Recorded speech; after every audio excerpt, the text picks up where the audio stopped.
係啦，佢揸車走。好，睇先。我哋今日有一個街頭嘅，做咩元朗街坊咧？未開始。OK。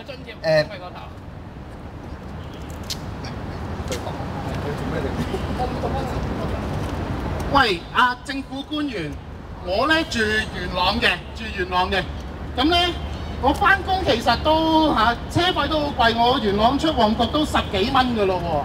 咁我即係點算？我人工出咗之後，我已經交通費唔見咗一大截噶。官員其實你會點樣處理我問題咧？哦，原來你有困難得，冇問題。俾個碌你先。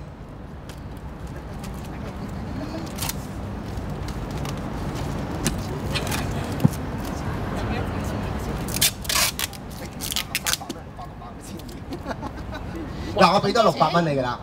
嗱，我知道你有困難。嗱，我而家俾而家咧，無論你揾工好，或者翻緊工都好，都有交通津貼俾你。嗱，幫補下你啦，有碌㗎啦，你行得㗎啦，其實。咪住，我見有兩個好似有啲嘢講喎。我住喺市區嘅，住喺南區嘅。但點解南區冇交通津貼咧？點解咧？點解淨係要新界有咧？我覺得政府對我嚟講南區或者市區啊，非常之唔公平喎。你都有碌嘅，只不過就嗱，你住市區交通方便啊嘛。你嘅人工高過佢哋喎，高少少，高幾百㗎，我知道。但係啲要㗎，大佬係咪先？我始終有納稅㗎嘛，俾政府。嗱，你講得啱啦，因為啲公帑啊唔係立亂派嘅。嗱，我哋好公道嘅。嗱，新界有，市區係冇嘅。你頂得順嘅 ，OK， 你可以開工，大家開工。你行唔到啊！你冇碌啊！你做碌啊！你冇行。行到㗎啦嘛，點解呢個係嘢？深水埗你講下咧，冇得開車咯。官員我呢個深水埗呢度人工仲低過新界喎，我係咪都可以有啲幫助咧？你可唔可以幫下我咧？唔係咁計嘅，我哋計新界4個區就北區、元朗、屯門同埋離島，咁你唔係啲區就冇辦法。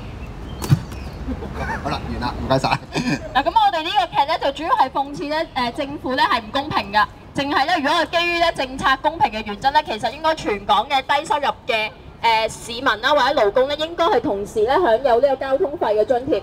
其實咧，如果咧佢哋譬如南區啦或者九龍區嘅基層工友咧，如果佢哋咧係冇有關嘅津貼嘅時候咧，其實可能咧就好似甩碌咁樣啦，只可以喺園區裏邊咧係踏步，甚至係咧佢哋嗰個工作咧選擇係相對咧係較低，影響佢哋就業資源咧，或者係影響咧佢哋呢個就業嘅選擇。咁其實咧可能最終咧都係得不償失嘅，因為所有嘅勞動力咧其實咧都會因為咁樣咧可能而呢一個嘅減弱嘅。咁點解政府咧唔提供一個比較全面嘅交通津貼俾全港9嘅低收入嘅工友，舒緩佢哋嘅就業壓力？雖然咧可能係得600蚊或者幾百蚊，咁但係咧對佢嚟講咧係一個嘅生活嘅幫補。咁長遠嚟講，我哋覺得應該係有關嘅計劃應該係長期咧係實施，同埋咧提高咧係嗰個入息上限啦、資產上限啦，同埋嗰個津貼嘅費用嘅。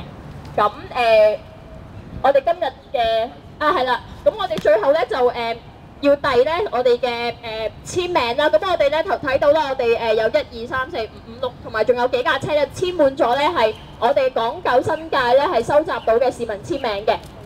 主要咧都係訴求咧就係擴大咧交通費津貼計劃啦，到全港嘅低收入嘅工友，增加咧嗰個入息嘅上限啦，去到1萬，同埋咧係放寬嗰個資產上限，同埋咧係工時限制嘅。咁我哋請呢一個嘅